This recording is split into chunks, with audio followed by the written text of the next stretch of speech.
Hello, and welcome to the Sleepless History Friend channel. Tonight, I'd like you to imagine something simple, yet quietly powerful.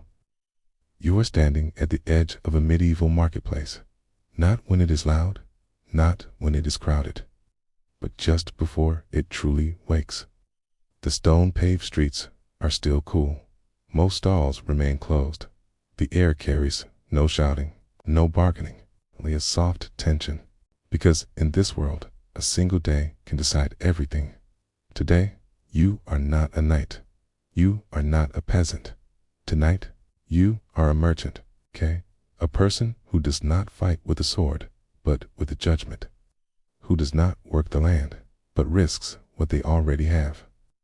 And by nightfall, only you will know whether the day rewarded you or quietly took something away. Stay with me. Nothing here will rush you. If you enjoy calm, historical stories like this, please consider subscribing to the channel. Liking the video truly helps more than you might think, okay? And if you feel like it, tell me in the comments where you're watching from and what time it is for you right now, okay? I genuinely enjoy knowing who shares these quiet moments with me, okay? The stone-paved streets are not fully awake yet. Most of the stalls are still closed. But there is a familiar feeling in the air. A quiet sense of anticipation. A shared, unspoken emotion. A people trying to guess how the day will unfold. Today, you are not a knight. You are not a peasant either. Today, you are a merchant. Earning your living through trade in the Middle Ages. You don't carry a sword, but you take risks. You don't work the land, okay? But you invest effort, and at the end of the day, only you truly know whether you've gained or lost. From the outside, being a medieval merchant might look like simple buying and selling, but the reality is very different. Trade requires constant calculation. Not just money, but time, trust, and people must be counted as well. A product you sell today might place you in a difficult position tomorrow.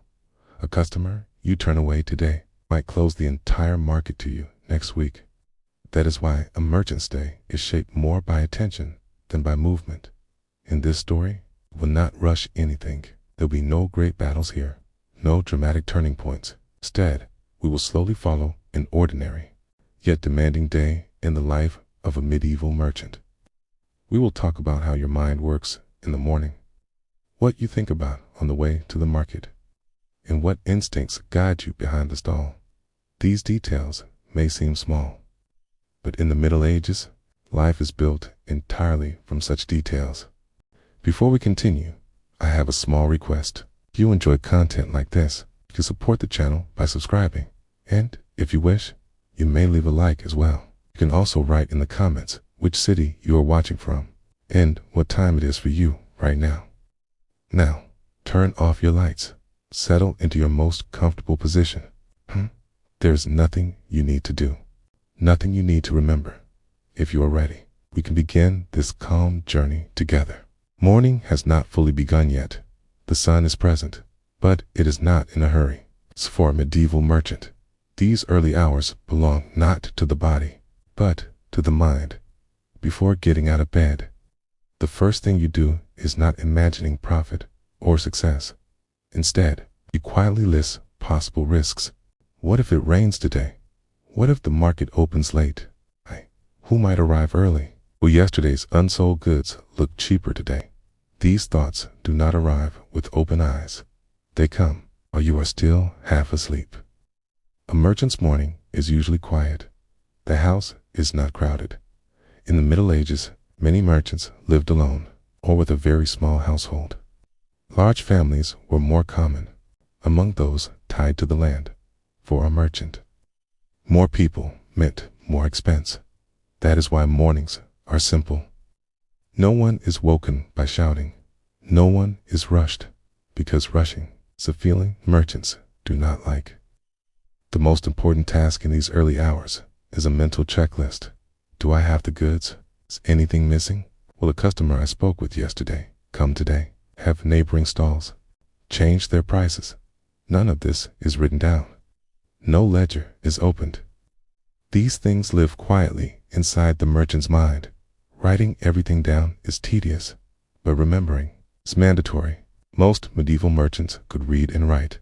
This placed them in a different position in society. But not everything was written. A ledger could be stolen. The mind was safer. That is why many merchants memorized important details. Who owes me money? Who do I owe? What's goods bring loss at certain prices? These thoughts move slowly and quietly through the mind in the early morning. Breakfast, as we know it today, does not really exist. The morning meal is small and quick. The goal is not fullness, but calm. Standing for long hours in the market requires lightness. Heavy food brings sluggishness.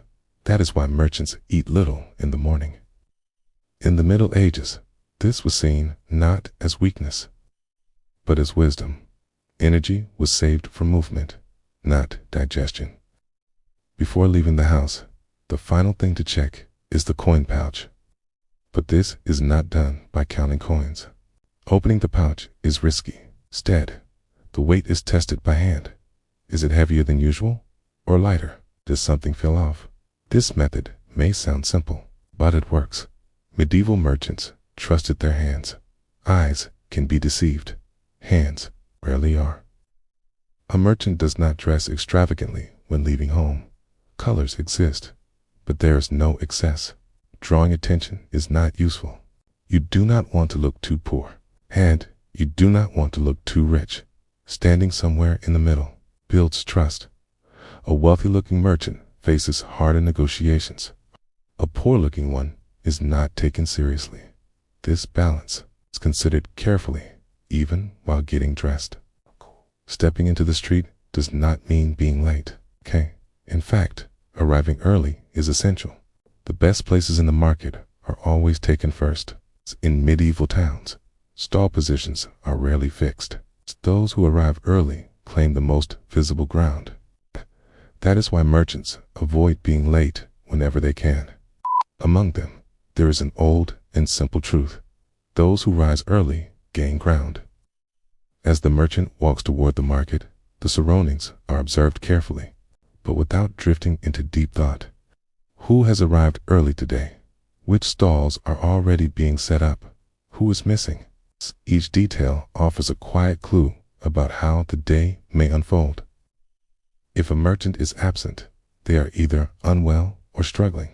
Both matter, because absence always creates opportunity. Conversation during this walk is minimal. Greetings are exchanged, but there is no real chatting. Morning is for gathering information. Talking distracts. Medieval merchants tended to speak less in the morning and more as the day progressed. The reason is simple. The mind is sharp early in the day. Words flow more easily later. As the merchant draws closer to the market, the mind slowly shifts fully into the present. Thoughts of home fade. Goods take priority. Prices, quality, demand. What might sell today? What might remain unsold? The morning mind stays flexible. There are rules, but nothing is fixed. A sudden rain, an argument, a rumor. Any of these can change everything. The merchant knows this and prepares accordingly. This preparation is not like putting on armor. It is more like acceptance. At the very start of the day, the merchant accepts one quiet truth. Not everything will be under my control today, but if I stay attentive, I can reduce my losses. This is the morning philosophy of a medieval merchant. Life is not built on dreams of massive profit, but on continuity. The greatest success is being able to open your stall again tomorrow. With these thoughts, the merchant walks toward the stall. There are no sales yet, no bargaining yet, but the day has already begun. Because for a medieval merchant, the day does not start with the first customer. It starts with the first thought. The morning truly begins the moment the door closes behind you and you step into the street. Yet the final moments before that door closes often shape the rest of the day more than anything else. For a medieval merchant, home is not just a place to live. It is a place of preparation. A mistake made here is difficult to fix once the market opens. Before leaving, the first thing checked is not the merchandise. The goods are already prepared. What matters is whether a small detail has been overlooked. In the Middle Ages, there is no luxury of returning home because something was forgotten. Turning back wastes time, and wasted time means lost customers. So the merchant performs a short, systematic check. Its routine is silent. No one is consulted. No questions are asked. It is a personal ritual, shaped slowly over many years. Clothing is reviewed again, not for style, but for cleanliness and durability. Is there a tear, loose stitch? In the medieval world, a merchant's clothing functions like a business card. It's elegant does not inspire trust. To neglect it does not either. Balance is essential. In many cities, merchants favored darker tones, not to appear modest, but to hide dust and dirt. It's a practical advantage for a job done standing all day. Shoes are checked carefully. They will carry you for hours. Medieval streets are uneven. Stones, shift, mud, waste, and debris are common. Poor footwear creates discomfort that lingers throughout the entire day. That is why merchants avoided wearing new shoes to market. New shoes are unpredictable. Old shoes have already revealed their behavior. Then comes the coin pouch again. Still, there is no counting. The pouch is held, gently squeezed, its weight carefully felt. Okay? This habit becomes so refined that many merchants can sense a missing coin immediately. It may sound exaggerated, but years of carrying this same weight trained a hand. Many medieval merchants did not carry all their money in one place. A small amount remained easily accessible. Okay, the rest was hidden. This was not only protection against theft, but also a negotiation strategy. A merchant who produces money too easily appears less flexible on price. So the visible pouch is often intentionally light. Before leaving, the door lock is checked, not once, often twice. Homes were not always secure, okay? And the house would remain empty all day.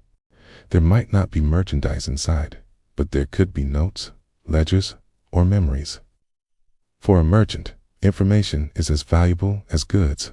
Some merchants pause for a brief prayer. Not a long ritual, just a habit. They do not ask for wealth. They ask for calm. Interestingly, medieval traders often prayed not for great profits, but for smooth days. A smooth day often brought profit on its own. Leaving the house is quiet. No grand farewells, no waving. The merchant assumes they'll return in the evening. That assumption brings peace. In the medieval mindset, not every day is an adventure. Some days are simply meant to be endured. Daily life is built on repetition, and the merchant trusts that repetition. Once the door closes, a mental threshold is crossed. Home is left behind. Merchant mode begins. Thoughts grow simpler. Personal matters slowly fade. Whatever happens today will happen in the market. This mental shift is one of the merchant's strongest skills. Focus must be complete. Nothing else matters now. Stepping into the street, the world still feels calm, but this calm is deceptive. In just a few hours, these same streets will be crowded, noisy, filled with bargaining voices. The merchant knows this. That is why this brief moment of quiet is quietly cherished. It is the only truly calm moment of the entire day. With these preparations complete, the walk to the market begins. There are no sales yet, customers yet, but the fate of the day has already been shaped by these small, careful checks. Because in the merchant's world, big mistakes are born from small oversights. The road to the market is not an ordinary walk. It is the first field of competition. The stalls are not open yet. No trade has begun. But who arrived early and who arrived late has already been noticed, not written down. Simply remembered. The streets slowly begin to fill. Not everyone walking this way is a merchant, but merchants are easy to recognize. Their pace is steady, never rushed. They observe without stopping. Their hands are empty, but their shoulders carry quiet tension. They know they will be standing all day. This walk becomes a silent introduction. No one stops to talk, yet everyone notices everyone else. In medieval markets, stall placement is power. Being near a wall, holding a corner, or facing a main path can quietly decide the day's outcome. That is why merchants arrive early. But arriving too early can raise suspicion. Why so early? Balance is safest, neither first nor last. The merchants on the road are not enemies, but they are not friends either. They are more like boats sharing the same sea. One boat sinking may seem like an advantage, but it disturbs the balance. A closed stall does not create more customers. It creates uncertainty. Merchants understand this. Competition remains quiet, measured, controlled. Prices are not discussed on the road. Goods are not mentioned. Early information invites early reactions. That is why merchants reveal as little as possible in the morning. Morning gossip is considered more dangerous than afternoon gossip because the day has not yet taken shape. A single false rumor can influence the entire market. Soon, the first sounds of the market appear: wood scraping, crates opening, stall frames touching stone. These sounds act like a clock. The market is waking up. No shouting yet, no bargaining. This moment of preparation is one of the calmest moments of the entire day. Some merchants walk faster, others slow down deliberately. The slower ones are usually more experienced. They have learned that rushing rarely helps, but those who hurry are often new or afraid of missing something: a spot, a price, a rumor. These details are invisible to outsiders, but clear to merchants. Observation is everything. Who looks tired? Who carries less stock? Who arrived without a cart? These signs reveal who may be eager to sell. Body language is more valuable than written agreements. In the morning, people are not yet ready to lie. Masks appear later. Morning shows the truth. Quiet mental notes are taken. Someone who sold well yesterday may be relaxed today. Someone who lost money may lower prices aggressively. These possibilities are weighed silently, because competition is often won by waiting, not shouting. As the market draws closer, the crowd thickens. Still no customers, only preparation. This is when the merchant feels most focused. No demands yet, no pressure yet. The mind is at its clearest. Some merchants choose different rutesto the market, not to get lost, but to avoid predictability. Repeating the same pattern every day reveals habits. A small change creates uncertainty. Merchants enjoy these quiet games. At the market entrance, the pace naturally slows, tension sharpens. Who places their stall where? Spaces are still open. Who stands beside whom? This arrangement sets the tone for the entire day. A strong competitor nearby means careful pricing. A weaker neighbor means greater visibility. The walk ends here, but competition does not. It simply changes shape. Silent steps turn into silent glances. Nothing has been said, yet much has been understood. Once the stall frame is set, the goods are not displayed immediately. The surroundings are observed first. What are neighboring stalls selling? Who has already started? Who is still preparing? This observation shapes placement. Similar goods are pushed slightly back. Complementary goods move forward. All of this is done quietly. No advice is asked. Each merchant is responsible for their own space. Ranging goods is as important as selling them. Random placement creates doubt. Perfect symmetry suggests high prices. The middle ground is preferred. Order exists, but so does natural flow. This balance is learned not in schools, but through years of experience. Some goods are placed lower. Low placement suggests affordability. Others are placed higher. Height suggests value. Without price tags, layout becomes language. Messages are sent without words. Conversation remains minimal while setting up. Greetings are exchanged, but chatting is avoided. The market has not officially opened yet. talking delays readiness, and readiness matters. When a customer arrives, everything must already be in place. The front of the stall is checked carefully. It is the first thing customers see. Worn or broken items are fixed immediately. Some merchants keep their finest goods toward the back.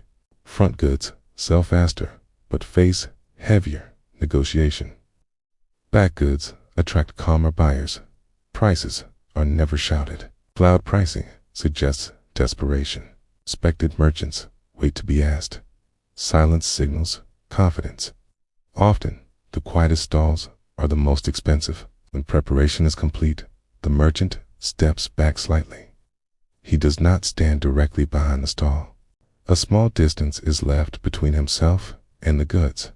This gives the customer space. In medieval markets, standing too close was considered uncomfortable. The merchant is present, but not aggressive. This quiet restraint builds trust. Now, the market slowly begins to fill.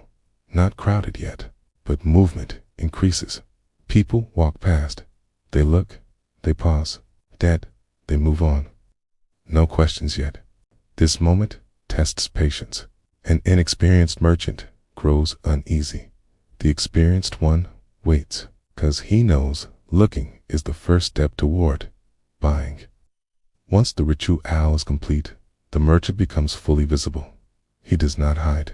He does not shout. He makes eye contact, but does not call out. This balance is the foundation of medieval market culture. Sales are not forced. They are invited. Hey, and this is the moment the market truly begins. The first customer may not have arrived yet, but the stall is ready. The goods are ready, and the merchant is ready. For a medieval merchant, this is one of the most comfortable moments of the entire day, because control still rests in his hands, at least until the first negotiation begins. In medieval markets, the first customer is never just an ordinary customer. They do not decide the entire day, but they quietly set the tone. The merchant knows this. That is why the first interaction is never just a sale.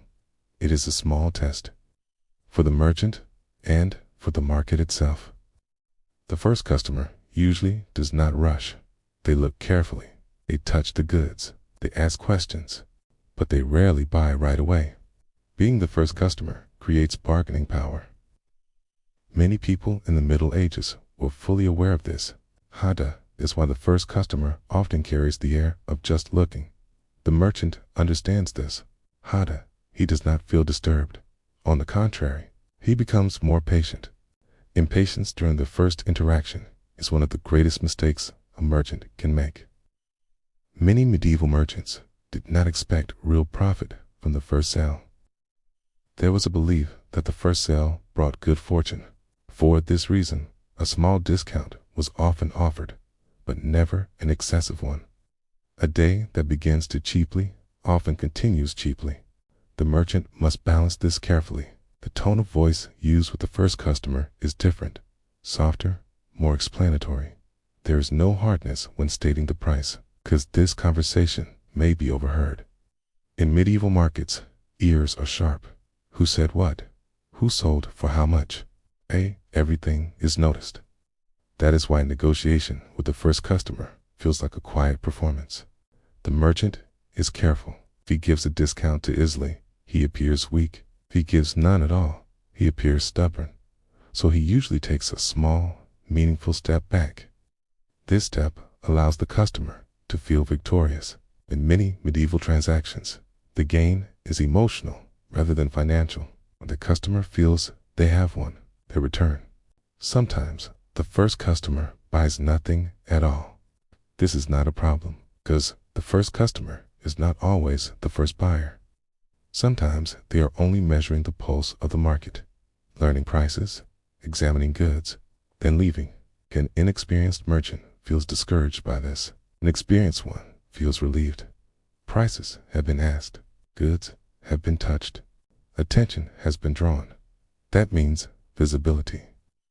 When the first sale finally happens, the merchant does not exaggerate it. There is no celebration. Too much joy suggests too much profit. and that makes future customers cautious. In the Middle Ages, a good merchant is one who hides his emotions, celebrates inside, but remains calm outside.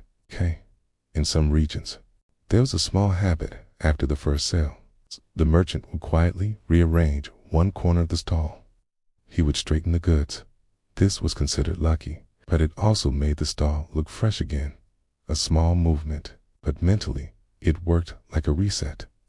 The first customer shapes the day psychologically. A good beginning relaxes the merchant. A difficult one makes him more cautious, but it never ends the day. For a medieval merchant, one customer is never a final outcome. The day is long. The market is crowded. From this point on, the market slowly accelerates. More glances, more questions, louder negotiations. The first customer is gone, but their influence remains. Because in the Middle Ages, trade is not done only with goods, but with first impressions. Bargaining itself is a separate craft. It is taken as seriously as the sale, because bargaining does not only determine the price, it determines the relationship. That is why the merchant does not treat bargaining as an argument. It is a controlled conversation. Bargaining usually begins with the customer. A price is asked. The merchant gives a clear number. This number is rarely final. It is simply the starting point. In the Middle Ages, fixed prices are uncommon. Bargaining is expected. A sale without bargaining feels incomplete. If a customer does not bargain at all, the merchant becomes cautious. Either the customer is very wealthy or unfamiliar with trade. Tone matters here. Bargaining is not loud. The voice stays calm, but firm. Speaking too quickly creates distrust. Speaking too slowly creates tension. The ideal pace feels neutral, almost indifferent, as if the price is not urgent. This attitude often discourages deep discounts. The merchant praises the goods, but never exaggerates. Exaggeration suggests dishonesty. Instead of the best phrases, like "it lasts a long time," are used. Medieval customers value practicality. Explaining how an item is used quietly justifies the price. As bargaining continues, small pauses appear. These pauses are intentional. The merchant does not answer immediately. He pauses, as if calculating. This signals that further discounts would cause harm. It creates empathy. Some merchants even pretended to miscalculate. They would pause, calculate again, and then say no. This small performance was a polite boundary. The customer understood. Not every negotiation ends with agreement. Sometimes the customer walks away. This is not failure. Every customer who leaves remains part of the market. An experienced merchant knows this. Not everyone has a price, but everyone has a time. Someone who does not buy today may return tomorrow. That is why no door is closed harshly. The final words are always soft. During bargaining, others are always nearby. Other customers listen. Neighboring stalls pay attention. So when the merchant speaks to one person, he is quietly sending messages to several others. Discounting too easily weakens his position. Being too rigid pushes customers away. Finding this balance is one of the hardest parts of medieval trade. When bargaining ends and a sale is made, everything happens quickly. Money is taken. Goods are handed over. There is no extra talk. The negotiation is finished.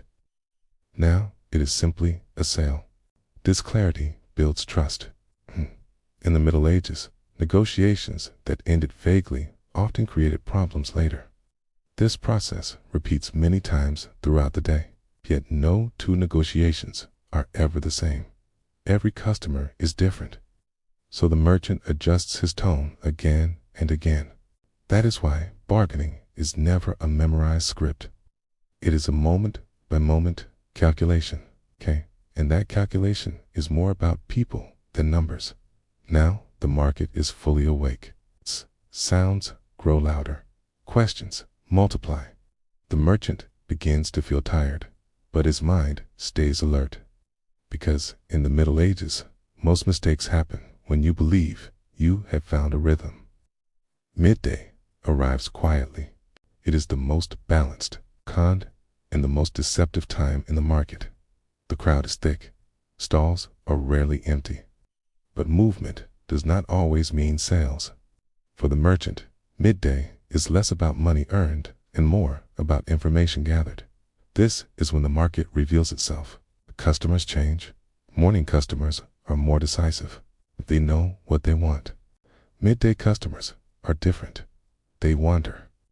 They compare. They ask many questions. That is why midday customers ask more and buy less. The experienced merchant does not worry because questions reveal trends.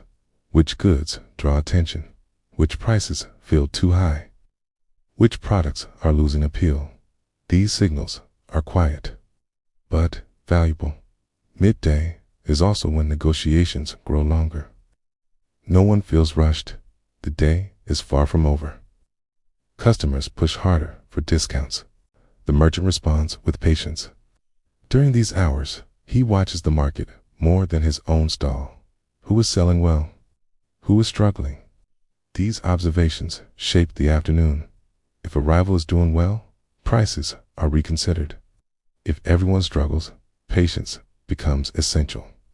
The market moves in waves. Not everyone rises together. Midday is also the hour of rumors. A road may be closed. A caravan delayed. Certain good running low. Not all rumors are true. But the merchant listens to all of them, because in the Middle Ages, information often arrives as rumor. Knowing what to trust comes only with experience. There are no official price lists, but there is an unofficial balance.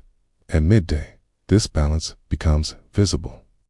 Prices too high create isolation. Prices too low create suspicion. The merchant watches this balance carefully. Acting alone rarely brings success. Midday is also when fatigue becomes noticeable. Morning energy fades. Standing feels heavier. Sitting, however, is avoided. A seated merchant appears uninterested. So weight shifts from one foot to the other. Small movements keep the body awake. This is one of the market's unwritten rules. Food becomes an issue now, but not as a full meal. There is a short pause, a small bite, not for fullness, but for balance. Customers may arrive at any moment. For the merchant, midday eating is about maintaining energy. Some merchants eat even less on purpose. Bargaining feels harder on a full stomach. Midday sales are usually moderate, not large, not small. This keeps morale steady. There is no dream of great profit, but fear of loss fades. This mental balance is valuable. This is when the market's pulse is quietly measured. Who looks satisfied? Who looks defeated? Who considers leaving early? These signs guide the afternoon. Medieval merchants do not divide the day by hours. They divide it by feelings. And midday is when those feelings are easiest to read. Sales continue. Questions continue. Everyone grows a little more tired. This shared exhaustion shapes the next phase of the day. For a medieval merchant, there is no clear lunch break. The day is not divided into hours, but into gaps. Some gaps last minutes, some never appear. The merchant adapts. Leaving the stall too long means losing customers. Eating becomes habit, not comfort. A small meal was eaten at home. At midday, only a quick bite is taken. Simple food. It's easy to carry, quick to swallow. The goal is not satisfaction. It is avoiding dizziness. In the Middle Ages, 2 meals a day were normal. 3 meals came much later. So, midday food was never the main meal. That meal waits at home in the evening. Time at the market tests patience more than the body. Even while eating, the merchant never fully turns away. He steps back slightly, but his eyes remain on the stall. Customers always arrive at the worst moment. This is irritating, but expected. That is why the bargaining mind never rests. Food is swallowed between sentences. Calculations happen mid-bite. From the outside, it may seem strange, but in the market, it is normal, because trade does not belong to one part of the day. It stretches quietly across the entire day. Some merchants turn this hour into an advantage. While others step away to eat, they remain at their stalls. It's a small, competitive choice. Goods sold at midday are often unexpected. Customers believe that a merchant who has eaten is more relaxed, more open, more willing to lower a price. This belief is not always true. But the perception exists, and perception matters. The absence of a clear meal break slowly affects the merchant's mood.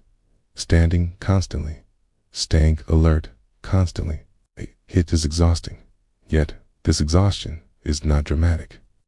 It does not overwhelm the mind. Settles quietly into the shoulders, into the legs. The merchant does not admit being tired. Admitting it would slow the rhythm of the day. And slowing the rhythm invites mistakes. Conversations grow shorter during these hours. Long negotiations become rare. Everyone is slightly hung, RY, and hunger shortens patience. The merchant understands this, so he keeps prices direct, clear. Dragging negotiations helps no one. The uncertainty of when a meal will happen creates uncertainty in the day's rhythm. The merchant accepts this without resistance, because the greatest skill in medieval trade is not careful planning, but remaining calm when plans quietly fall apart. The market stays full. The noise does not fade. Only its tone changes. Morning curiosity gives way to midday fatigue. And this shift alters the merchant's behavior. He speaks less. He listens more. He watches more carefully. The day continues without a true break, without clear divisions between moments. This is normal for the merchant. In his world, work and life are not separate things. They blend together. Even eating becomes brief, simple, squeezed between transactions. The weight of the afternoon, as the day slowly drifts toward late afternoon, the mood of the market begins to change again. At first, the change is subtle, almost unnoticeable. But as time passes, it becomes clear. Its faces begin to feel familiar. People who were strangers in the morning can now be recognized. Who returns again and again. Who only looks. Who is truly a buyer. For a medieval merchant, these distinctions matter deeply, because in the second half of the day, sales rely less on goods and more on trust. Familiar faces can be comforting, but they are not always an advantage. Regular customers bargain harder. They know you. They test your limits. Sold it cheaper last time. This sentence appears often during these hours. The merchant expects it. He is not surprised. But he does not always agree, because no 2 days are the same. In the Middle Ages, prices were flexible, but memory was strong. Springs long-term reward, but it often brings short-term difficulty. Familiar customer may ask to pay later. Sometimes they offer less than the full amount. Sometimes they ask for credit. The merchant considers these requests carefully. Not every familiar face is given trust in this way. Debt is not only about money. It is about relationships. While keeping debt ledgers was common, not every debt was accepted. Written contracts were not always enforceable. Spoken promise often carried more weight than paper, but such promises were never given lightly. Suspicion remains a natural part of the market. A stranger who rushes draws attention. A customer who decides to quickly is either very experienced or hiding something. In these moments, the merchant checks the goods again. He accepts coins more carefully. Counterfeit money is a real risk, never underestimated. Coins are examined with fingers, not only with eyes. Familiar faces also shape the atmosphere around a stall. A stall surrounded by known customers signals trust. Others drift closer. People follow crowds. This was true in medieval markets, just as it is today. An empty stall feels uncertain. Busy stall feels safe. Posture is maintained deliberately. The shoulders stay straight. Small movements keep the body alert. Mistakes made now are usually small, but they are costly. A wrong price. The wrong item handed over. Too much discount for the wrong customer. These are fatigue mistakes. The merchant knows this and keeps conversations short and precise. Customer types shift as well. The curious morning crowd is gone. Afternoon visitors come to finish something. One last purchase. One forgotten need. They are practical.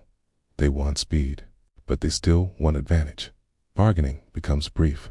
Statements become direct. This one, for this price.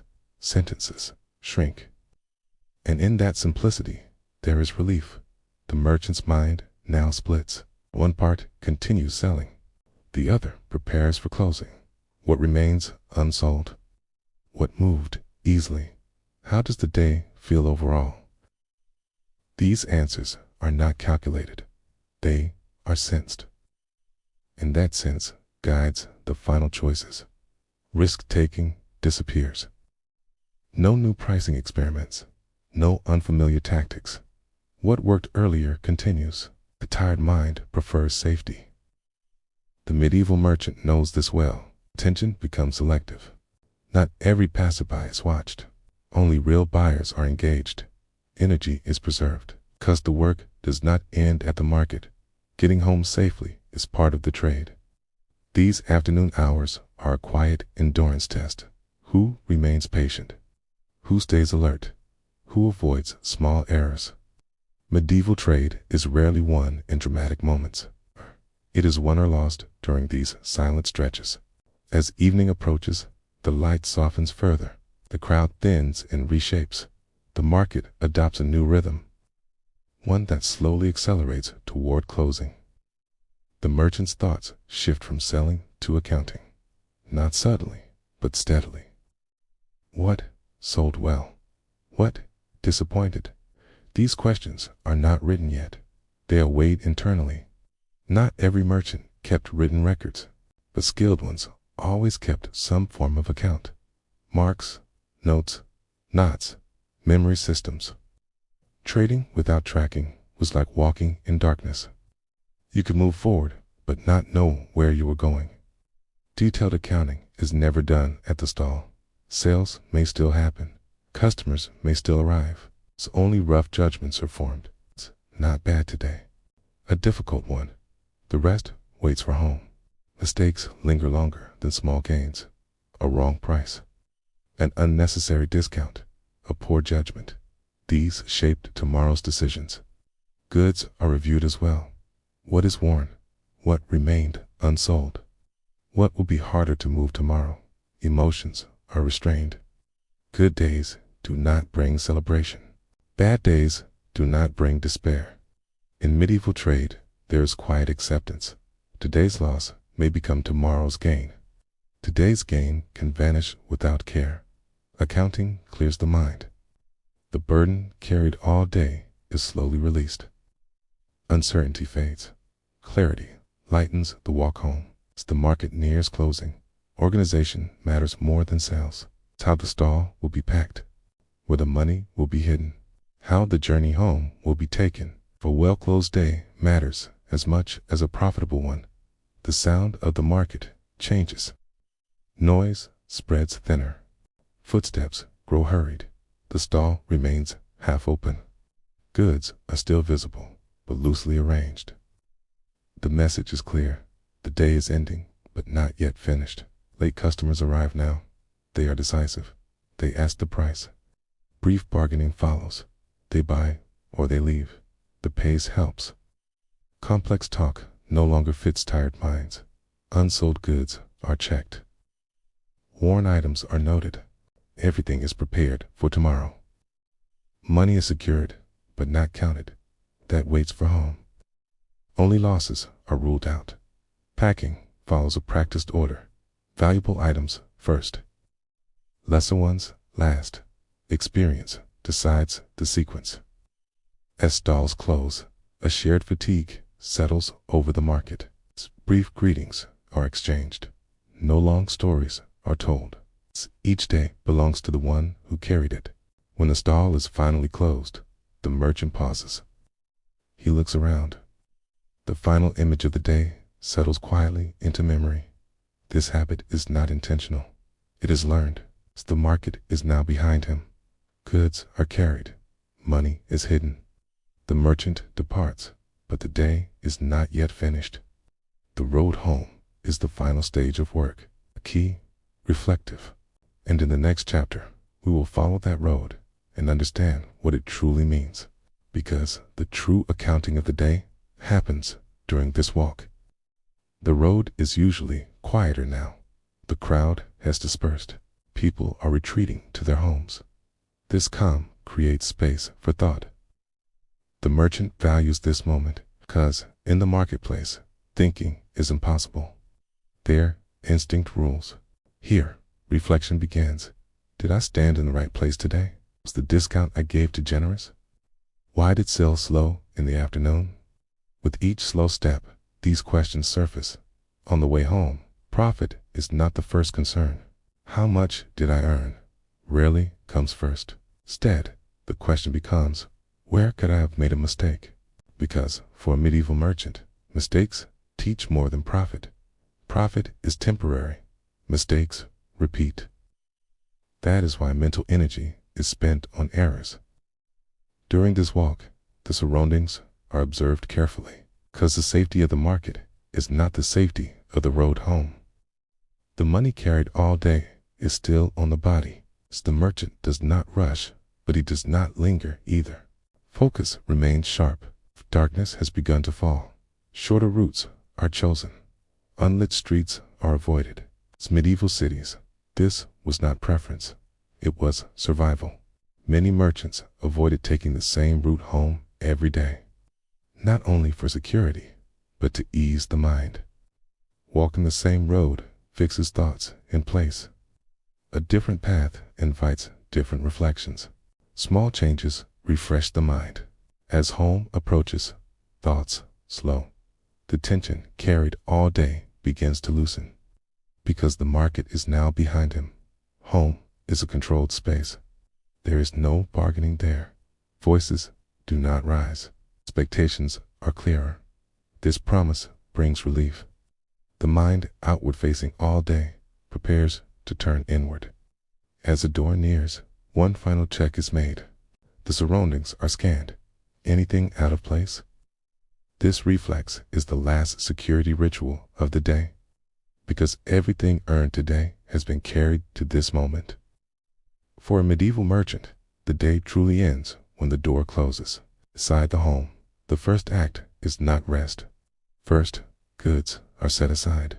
The coin pouch is placed somewhere secure. Order matters because relaxation only comes after risk is removed. Till the money is put away, the mind stays tense. This becomes routine.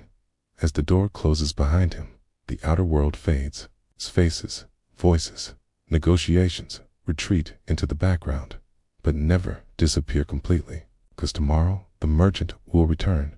For a medieval merchant, every day flows into the next. There is no break, only transition. And that transition prepares the final phase of the day, because now tomorrow begins to take shape. The day has ended, but trade continues in the mind. In the next section, we will look more closely at how this preparation unfolds. The house is quiet. The noise of the market remains outside. For a medieval merchant, this silence is not emptiness. It is preparation, because although the day has ended, trade does not close in the mind.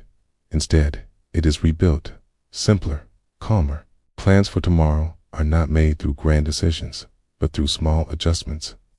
First, the overall feeling of the day is examined. Was today difficult, balanced, better than expected? This assessment does not begin with numbers, it begins with feeling, because in the Middle Ages, not everything could be measured. Market mood, customer behavior, competitive sharpness, these cannot be written down, but they are felt. And that feeling sets tomorrow's tone. Attention then turns to the tangible. Which goods sold well? Which ran low? Which moved slower than expected? This review is unhurried because a tired mind misjudges, so the merchant looks briefly. Long calculations, wait, still, decisions become clearer. Which goods should take priority tomorrow? Which should remain in the background? These choices are formed now. Most medieval merchants avoided rigid plans because the market changed daily. Weather changed, people changed, rumors changed, plans stayed flexible. Certainty mattered less than readiness. If this happens, I'll do that was enough. Prices are reconsidered as well. But numbers are not crossed out or rewritten. It is a mental adjustment. This item was hard to sell today. Tomorrow, it might be offered more gently, but not immediately. It is watched for another day, because impatient discounts were seen as weakness. Placement for the next day is also considered. Same spot, slightly. What about neighboring stalls? These are small decisions, but powerful ones, because market geography shapes outcomes as much as goods. The medieval merchant learned this slowly, through experience. The day is now nearly complete. He mind slows. Plans feel clear, but details remain open, because details belong to the morning. Now, only one task remains, to close the die mentally. Otherwise, sleep will not come, and without sleep, tomorrow will be heavy. The merchant understands this, so thoughts are softened. What happened today is accepted as it was, not overly praised, not harshly judged, because trade is never won in a single day. This is one of the hardest truths of being a medieval merchant. Patience, and with that patience, the day closes. The sounds of the market are distant now. Stalls have been packed away. Money has been secured. Small notes for tomorrow remain quietly in the mind. Everything else is surrendered to silence. The house is calm. From outside, only faint footsteps and a light breeze remain. The body that stood all day finally rests. The mind releases its grip on calculations. What sold? What didn't? The negotiations made. They fade one by one. For a medieval merchant, every day is like this. There are no great victories. Great disasters are rare. What matters most is that the day ends properly, because tomorrow the stall will open again. The same stone streets will be walked. The same patience will be required. Thoughts slow further now. 'Cause for a medieval merchant, the true test of the day is not how much was earned, but whether what was earned made it home safely. As afternoon becomes evening, the rhythm of the market weakens. Morning curiosity is gone. Midday crowds have thinned. People walk faster, they stop less. Those who wandered all day take one final look. They buy. If not, they move on. Customers at this hour are decisive. They do not bargain long, because everyone feels the same truth. The day is ending. The merchant senses it. His voice lowers. Movements simplify. Mistakes now cost more than earlier ones. Fatigue is present. Feet feel heavy. But the mind stays alert, because the final hours demand attention. Theft, counterfeit coins, rushed miscalculations. These dangers appear most often now, so the merchant becomes selective. Not every customer is engaged. Prices are stated clearly. Flexibility is limited, because what was earned all day can be lost in these final moments. Evening sales are fewer but cleaner. Conversations are brief. Agreements quick. Departures immediate. As the sun lowers, shadows stretch across the market. I fall across the stalls. Some merchants begin packing. Others wait, hoping for one last customer. This choice is personal. Every merchant knows their own threshold. Some close early, content with the day. Others wait, because the day has not yet been saved. Closing a stall matters as much as opening it. Goods are not packed carelessly. They are checked, counted, examined. Is anything broken, missing, damaged? Because what is discovered at home is discovered too late. Money is checked last, still not counted. Till home is reached, the pouch is trusted, because the marketplace is not a place for counting. There are eyes, there are ears. Attention is risk, so evaluation waits for home after. The door closes. Okay. Leaving the market feels different than arriving. In the morning, the mind was open and empty. In the evening, it is full but tired. The day moves quietly through thought. Who bargained well? Who pushed too hard? Which goods moved? Which remained? Answers are not forced. Decisions wait for morning. So home approaches, steps slow. Market noise fades. Streets grow quiet. This silence feels earned. After a day among people, solitude is rest. The door opens. Inside, the pouch is set down. The door closes. Now the day truly ends. Money can be counted, but many merchants wait. First, they sit. They breathe, because accounting is not done only with coins. The mind must rest too. For a medieval merchant, every day resembles the last, but none are the same. Each brings new faces, new negotiations, new risks. There are no grand triumphs, no dramatic defeats. Life rests between small gains and small losses. That balance requires patience. You do not carry a sword, but you carry awareness. You do not plow land, but you plant time and harvest trust. The end of the day, true profit is not only the coins you carry, it is being able to open your stall again tomorrow. Now the market is behind you. The streets are silent. Candlelight is dim. The day has ended. You can let the lights fade. Let your thoughts loosen. 'Cause in the Middle Ages, this is how a merchant's day ends. And tomorrow, everything begins again. The rhythm of the market fades. The day closes itself. And you may already be asleep. Good night.